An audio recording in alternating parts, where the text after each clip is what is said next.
And welcome back to the Constitutionals podcast. I'm your host, Chad White. If you didn't know, this is the 200th episode for the premier podcast for the website, cpluscomedy.com. Like I just said, it's a website. Go there. That's right. Almost a mistake, but no mistakes this time on episode 200 of a show where I sit down in front of a mic and I talk and I talk and I talk and I talk and I talk. Here we are. I can't believe we've made it this far. I was just on the C Plus Comedy website, which I like the way it looks, and thank you, Squarespace, for the template, the free template that I pay for every month. But it's not free, that means I pay for it. However, and yet, it's a horror site to get around.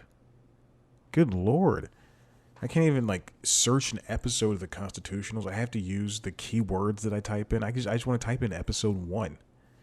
So what I did was I just typed in the Constitutionals on the search thing, and then it brought up random episodes of the Constitutionals. So I scrolled down to the earliest one, which for some reason it didn't bring me 1 through 14.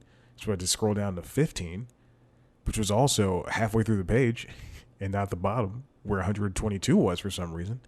And I had to go all the way back. Lifestyles of the Rich and Famous, baby. That's a very good song. I'm not joking. Listen to the lyrics. If they don't like it, because they're always complaining, if they don't like it, then they're going to rob them. Okay. Anyway, 200. Here we are. Friday, April 9th. It's a long time coming. I think the last 2 winters I just stopped doing the show without some type of warning. So I probably would have reached 200 maybe in January, February this year. But I just, this show is so dependent on, business news.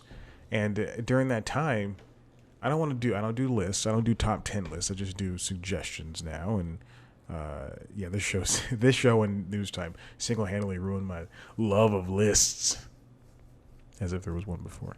If you hear something that sounds like a giant, like a I'm watching The Masters. It is on the television in the living room. I'm currently in the dining room, and they are fairly close to each other. So I did turn it down, but I just want to leave it up because it's golf. So if you hear a whack, I'm not outside in the Serengeti. I'm not traversing the Amazon, slashing my way through with my machete, slashing the branches and the leaves and the grass. I'm at home with the Masters on. Now, if you do hear a rumbling coming from outdoors, from outside, it is in fact an elephant running by. Episode 200. So I was looking at episode 1. Also, the air is on. Who cares?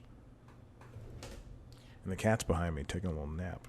But she did get up earlier and shake her little head because of those ear mites. And let me fix my hair.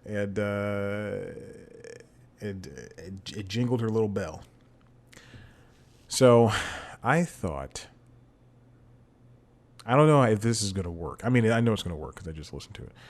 But I just want to listen to like a couple of seconds of the original episode. Now, mind you, I listened to 1 minute and 50 seconds already, so let's take this on a spin. I was thinking of just making it down to 2 podcasts instead of having 3. Oh, this is me describing from episode 1 why I'm doing this show. Previously, I had alone time, which was just me sitting alone, basically doing a 15-minute version of this. And then there was also intimate conversations, which is me one-on-one with somebody talking about their life. And then there was the Chad White podcast, which was this, but with 3 people, with 2 other people. And it got to be so tough scheduling wise that I decided to boil all those down into this episode. This one episode to this podcast. And apparently I have another podcast, but let's keep going. And mixing up intimate conversations and alone time. This is the result of that. Should not scream probably. This is the result of that. You know, I got this nice microphone and I got some headphones, some cans, as we'll call them. Turn up the cans, as rappers say. And no rappers say that. Shut up, computer. Probably should have muted everything. And so, I mean, it's as you can hear, it sounds as though I've not changed from the meandering person that I am. Those are dog barking. Ruining the 200th episode. It ruined 5 minutes ago when it started. Here we go. Decided to make it into one little podcast called Alone Time. Just get rid of intimate conversations and just call it Alone Time. Me, one other person, mostly me, and we'll just. I don't think that one other person thing has ever happened. So, what am I getting into? I don't want to waste any more time. After a preamble like that, there'd be a theme song, but I don't have a theme song yet. I will look for one. I'll have to buy the rights to it, and then I will use it. That never happened. That's how songs work. That's what I did for the News Time theme song, which I love. I did buy the rights so much. I bought it on a website called Audio Network back before their prices went up. Oh wow, their prices went up at least 3 times in the course of C+ Comedy's life. Isn't that interesting? Anyway, I just thought that was nice to listen to me talk for a little bit. If you want to check out the first episode, pay me money. Because it costs money to throw these things up. And keep them up. It's true. I gotta pay not server fees, but storage fees, hosting fees, all that stuff. If I made money, baby, I gotta keep it up. Instead of the last 10 episodes, I keep that messed up all the time. Oh my gosh, the mouse fell asleep. There we go. So we are still doing constitutionals. I'm glad to do it. Glad to have a little outlet. That's what I was telling my therapist Tuesday. Glad to have an outlet such as constitutionals and news time. I don't like the name of the constitutionals, but you know what? It was something else when I first started the show. I don't remember what it was, and then I thought, truly, constitutionals popped in my head, and I went, "Whoa, we gotta do it! I gotta do the constitutionals. That's a funnier name." Oh, I'm also wearing a podcast-themed shirt. I only own 2, and they were both given to me. One was a birthday gift, and the other was because of a subscription, the subscription to the Never Not Funny podcast, and they gave you shirts because you subscribed for however many months in a row. But this first one comes from, and I don't want to buy podcast stuff. I don't like supporting them that way. I'll go to the shows, but at some point, and this goes the same thing for stuff that I like on it. This goes for anything that I like. If I buy the shirt, and then something happens where I lose the fandom, I still have the shirt, and I'm so embarrassed by it. It's a very true thing. But this shirt, if you're watching the video, comes from, it says "Not Feeling It," and it has a chicken on it, and it comes from Pete Holmes. My friend gave it to me, and I love the shirt. But again, I don't like to buy podcast stuff because I lose fandom all the time for things, and maybe I'm not a real fan, but that's why I keep the things I like close to my chest instead of telling people about them.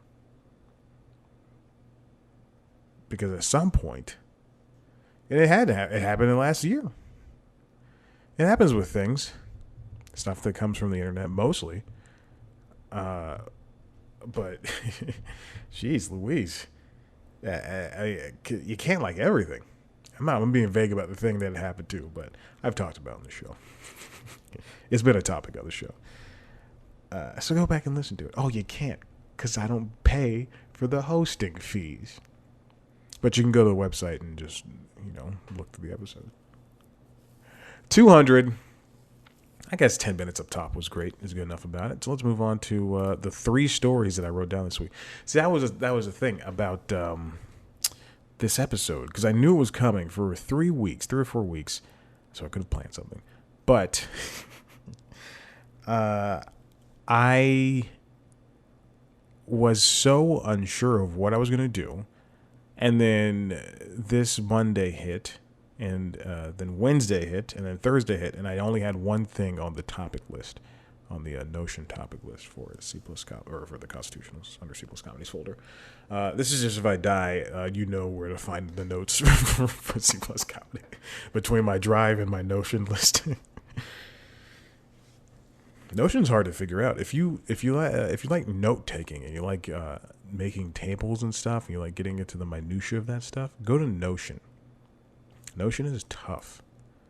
Notion's a very tough thing to get a grasp of. And there's like whole YouTube videos where people are sharing like 20-minute, 30-minute, 40-minute ways, like videos of how to work Notion. And it's just so hard. And now I got all this free time. What was I talking about? And that's what this show should be called. 200. And you know, it was just so difficult to find stories, and so I thought, okay, well maybe I should do something for the show, like something special. And I thought about re-releasing the first episode, and then I thought about re-releasing because they were on an existing RSS feed at one point.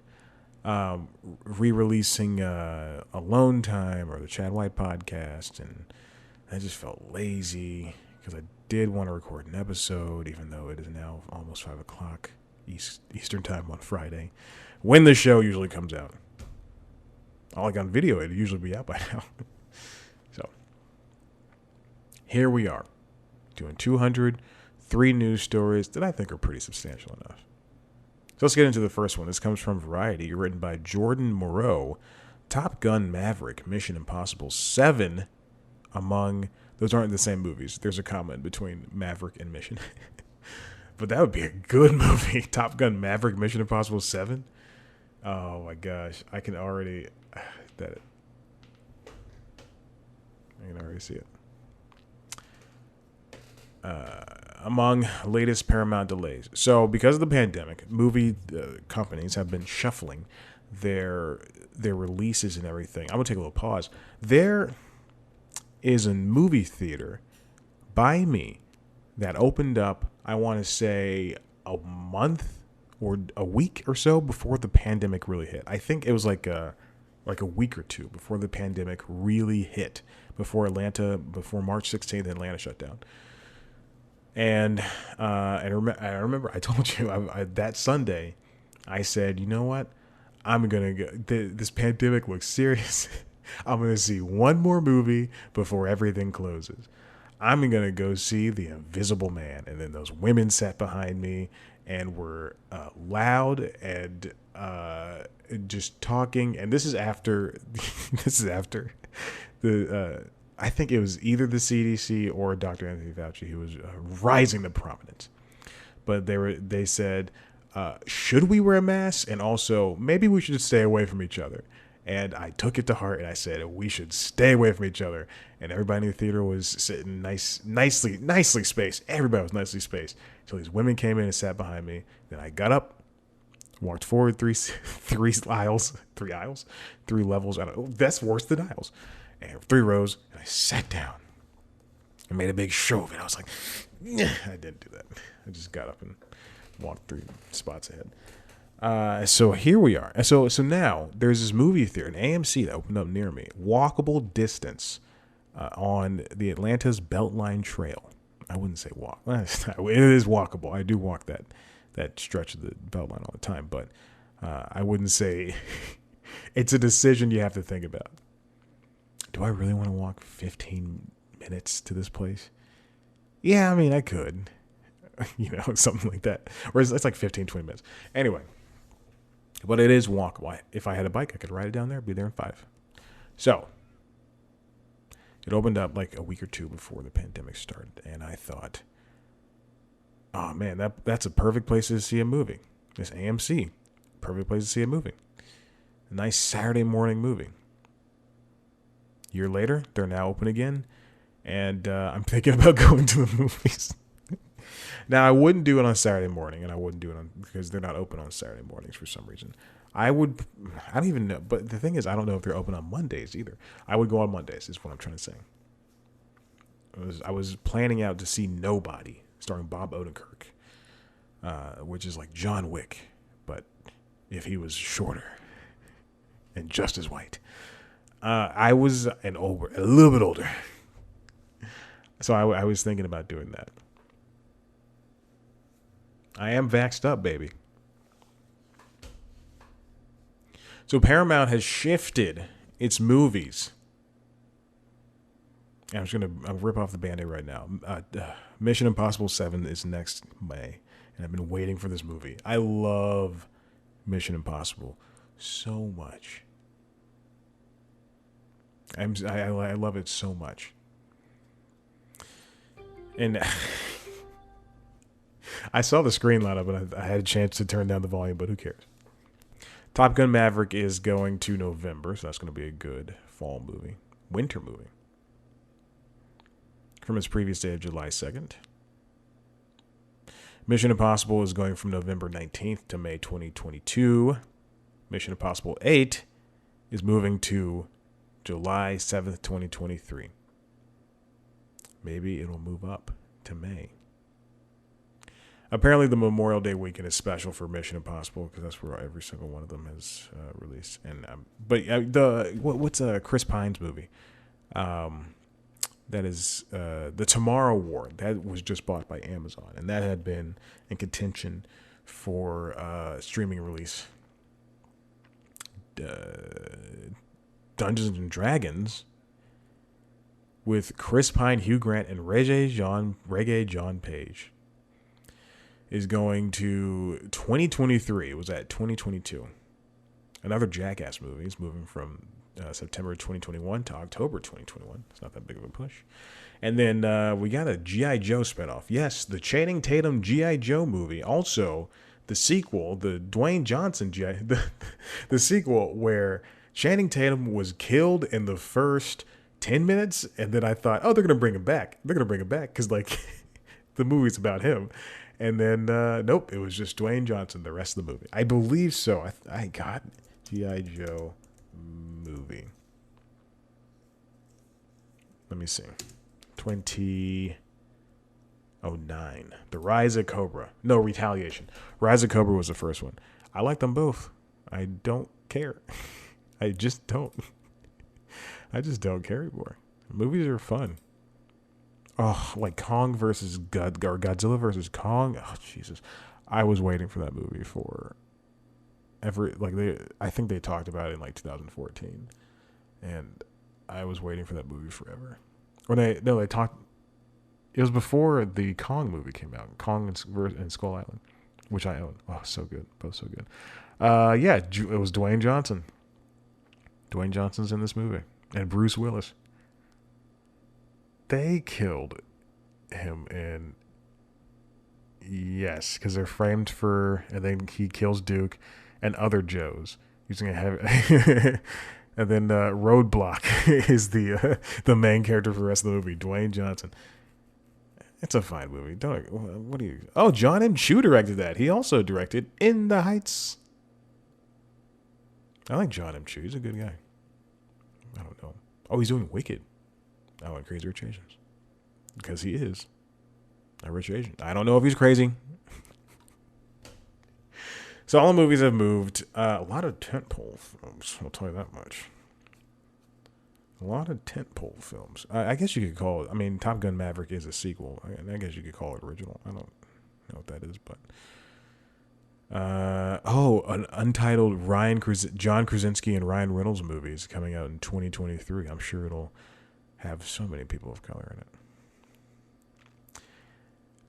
So movies have to be shifted around. Next year it is Jason Kilar, whatever his name is for Warner Media, said that all of the movies will be coming out in theaters and not on streaming. We've got, oh man, this topic should have been second. Whatever.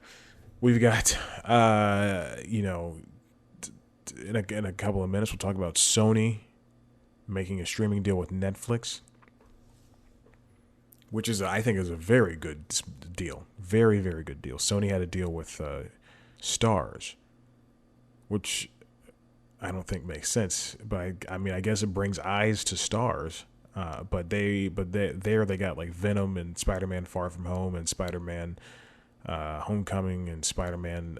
This movie is still full of white people somehow in New York, and it's like girls. Spider-Man is like girls. Tom Holland Spider-Man's like, no, all the Spider-Mans are like girls. I enjoy Girls. I never want to watch it again, but I enjoyed my time with it, and it was frustrating and just over dramatic. But I enjoyed my time. It brought us Andrew Rannells, Allison Williams, Zasha Mamet, is her name? Zosha, and the rest.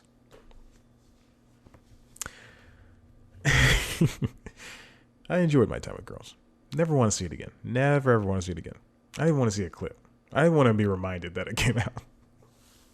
So we have all of these. That's. We'll get to it in a second. Let's stop the movie talk and move on to screenwriter talk.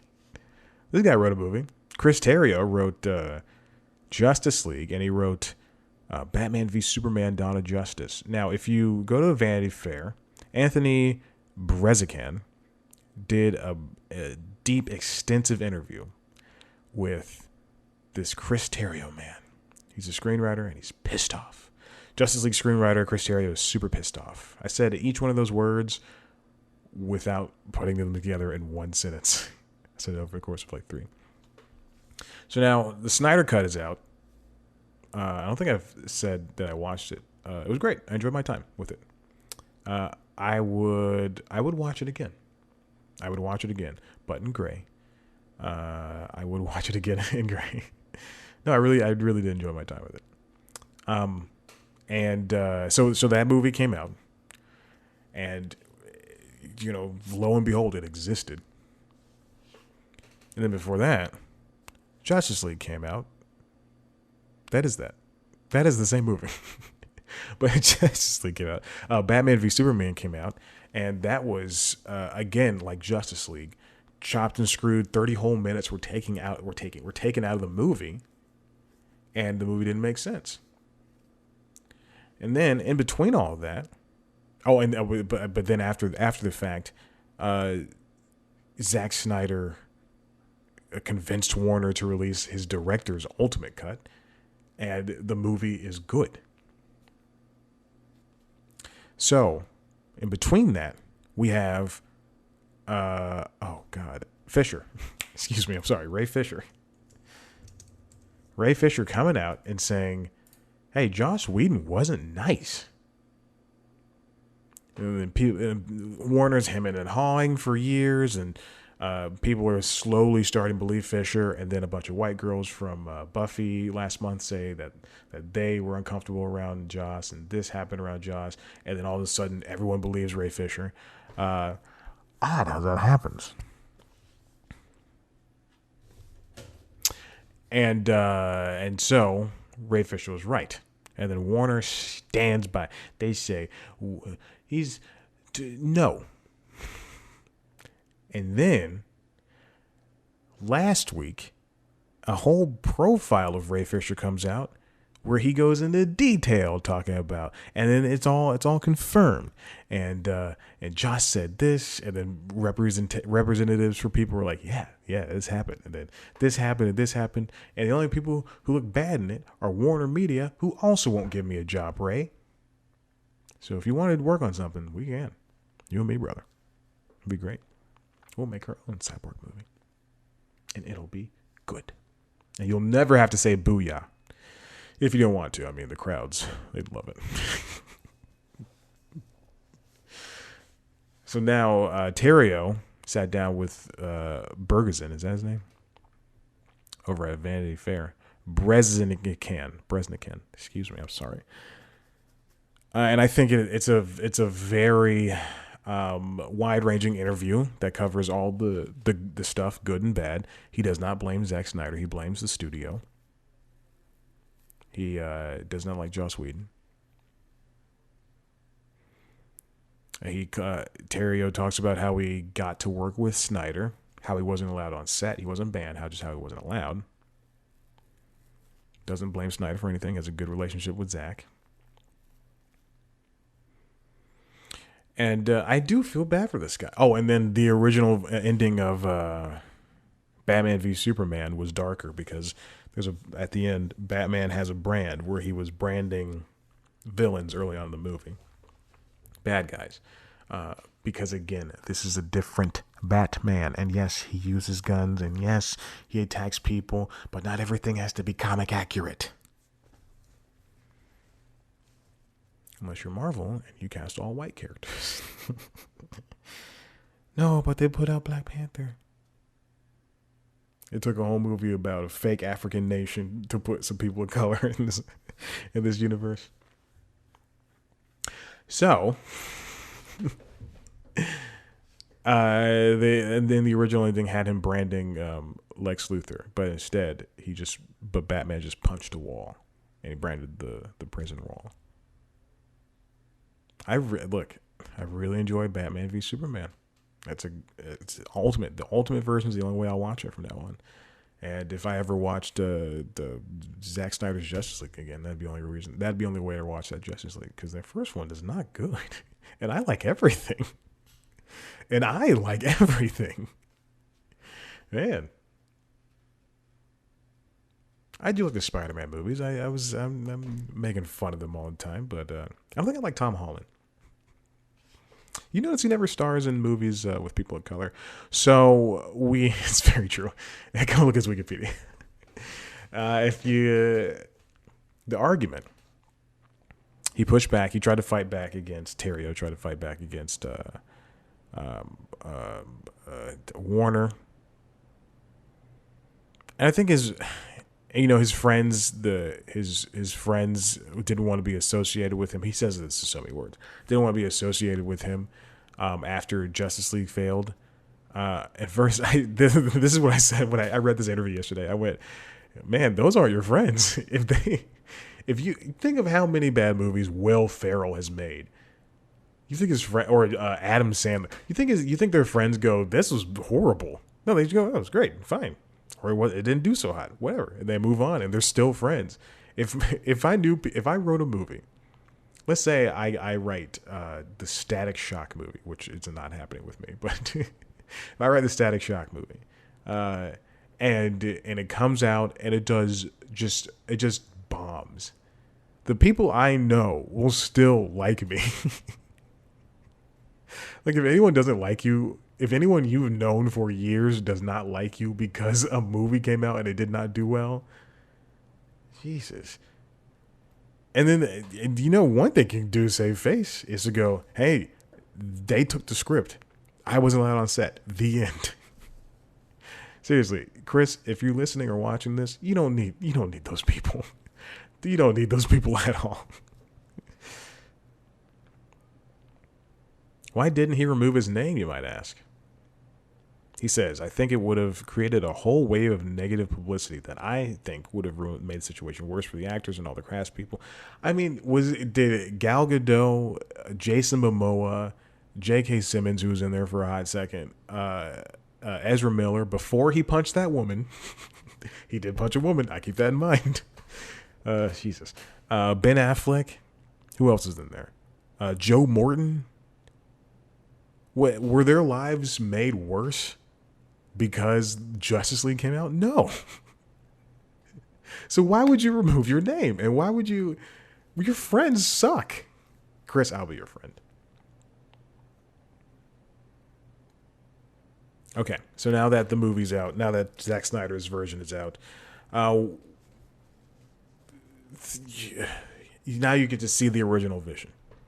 Yes, there are problems. Yes, there's slow motion. Oh, if you take out the slow motion, you'll have 30 more minutes. Who cares?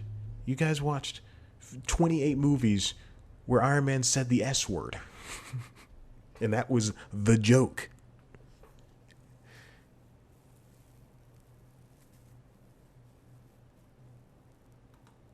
So there we go. And the last thing, another movie thing. Oh, surprise, surprise, I talked about it already. It's Netflix getting the PVOD streaming rights. Just call it streaming rights. The streaming rights to Sony's feature films and multi-year deal written by Mia Gallupo over at The Hollywood Reporter. I applied. I probably shouldn't talk about this. I applied to The Wrap was advertising for a reporter / blogger in LinkedIn, and I applied to it. I think I'd be good at it. I love to see my name in a byline. Also, it's fully remote, which is wonderful. So I don't have to move to Los Angeles. I was listening to... I don't listen to a lot of podcasts anymore. There's an episode, I think 1 or 2 episodes of this show, where I was purging podcasts or telling listeners about the podcasts I listen to. And it looks like it's finally about to rain. I was told it was going to rain all day today and all day on Saturday. And I get up and I go to the gym and I come home and I get my grocery shopping done. And I buckle in because I think it's going to rain. And it was sunny all day long.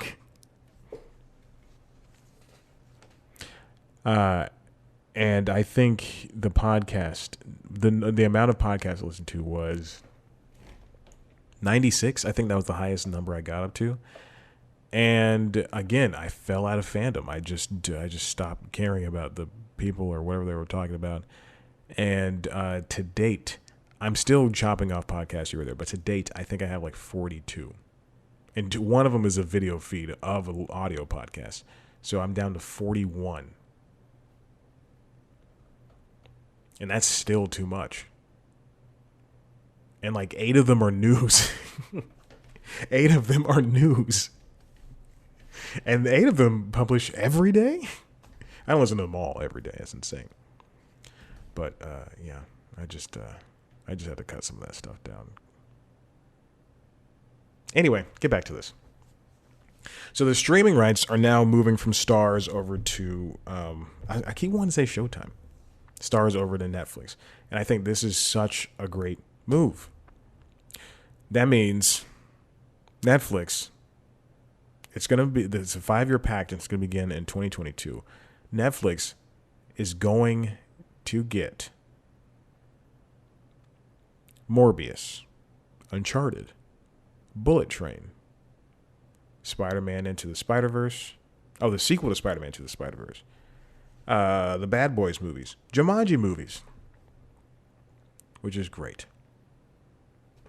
Also, one less reason to have Starz. Although I don't pay for it. Oh, it's called Spider-Man No Way Home. I like that title. What was the second one called? Far From Home? And the first one was Homecoming. Oh!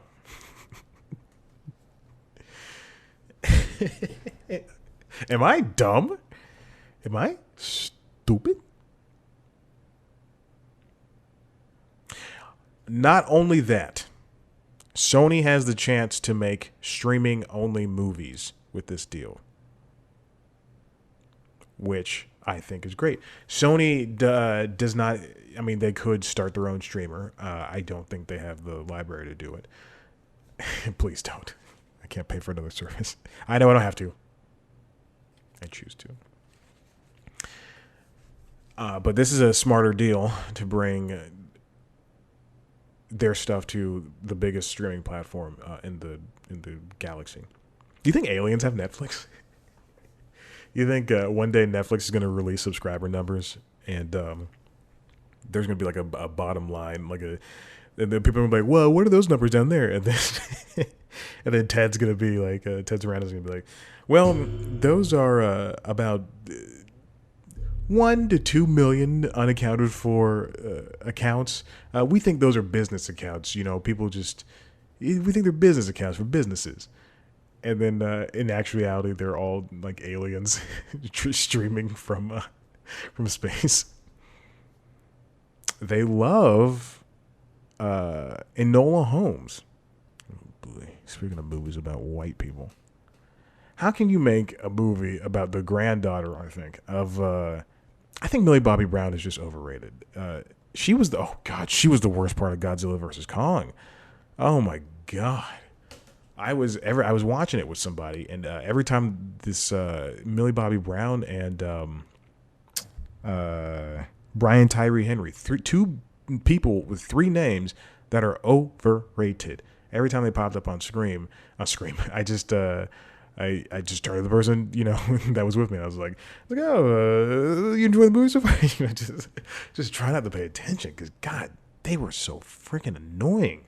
Ah, if hey Warner, if you want to cut some people out of movies,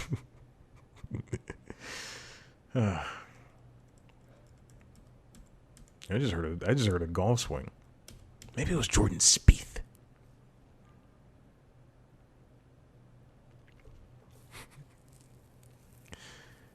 With the pack, Netflix will have access to new pipeline of first-run film offerings, including a steady supply of Marvel content, which has been out of reach for the streaming service since the launch of Disney Plus. I wonder if Sony reached out to Disney. I know people would like to have their Marvel stuff in one place. I think that'd be easier, but I wonder if Sony reached out, or I wonder if Disney reached out to Sony, because in that case, Sony had the upper hand. But no one knew it was going to happen. And no one knew it was going to happen.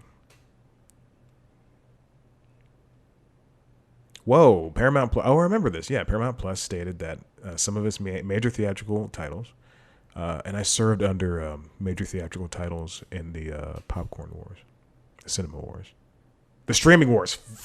God. Oh, I had 3 chances.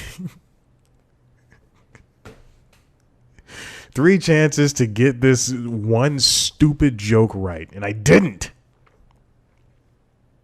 Let's try it again. Major theatrical title. Let's try it at the top. And Paramount stated that some of its major theatrical titles, including Mission Impossible 7 and A Quiet Place 2, will debut on Paramount Plus 45 days after the big screen runs. I served under major theatrical titles in the streaming wars. Okay. Cut that part out for Instagram, and they will never know that I messed it up in the first place. Suckers. The announcement notes that Sony's theatrical output will continue at its current volume. So they're going to have streaming movies. Excuse me? They're going to have streaming movies, and they're also going to have these theatrical films. This is how I think Paramount should have done it. I don't think they have the legs for Paramount Plus. I am a subscriber. Everybody needs some type of outlet, and this just secures a way for Sony to have the reach. Stars, it was great to have things on Stars, but Stars is not something that people actively go out and buy, and especially after they cancel American Gods. All that sex and violence. It's a good show. And the Girlfriend Experience, which I watched one episode of, but it's still in my list. The streamer will have the ability to license the rights to select titles from Sony's library, which includes Columbia's nearly century-old catalog, as well as other studio labels. TriStar. I was just on TriStar's Wikipedia page this morning for My Two Dads, I think. I was watching Mad About You, and then so I was looking at Paul Reiser, whatever. TriStar, Sony Picture Classics, and Screen Gems. Oh, and this is not the first time that Netflix and Sony have teamed up. They have a pre-existing output deal for Sony Picture Animation titles. There was a time a couple of years ago where Sony said they were going to recut R-rated movies for family audiences. And everybody freaked out. Everybody was like, no. No. That's not how you do it. Do not recut our movies. And they didn't end up doing it. But this is one of the better moves. All right, that's all I have to say on this. Listen, this is episode 200 of the Constitutionalist Podcast. If you want to watch or listen to the other 199, if you want to watch any episode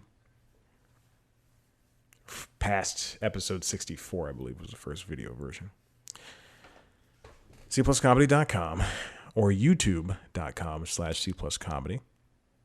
That's where everything is. Also on youtube.com/cpluscomedy. You can see our premiere show News Time, where it's the Daily Show except less funny. This week's episode is about, I had to push an episode, which is good. It's good that I had to push this episode, but I don't remember what this episode was about. This week's episode is, cable news. Cable news. And their first quarter with Joe Biden as president. Good man, I voted for him. And if you don't like it, you can get it. You can get it.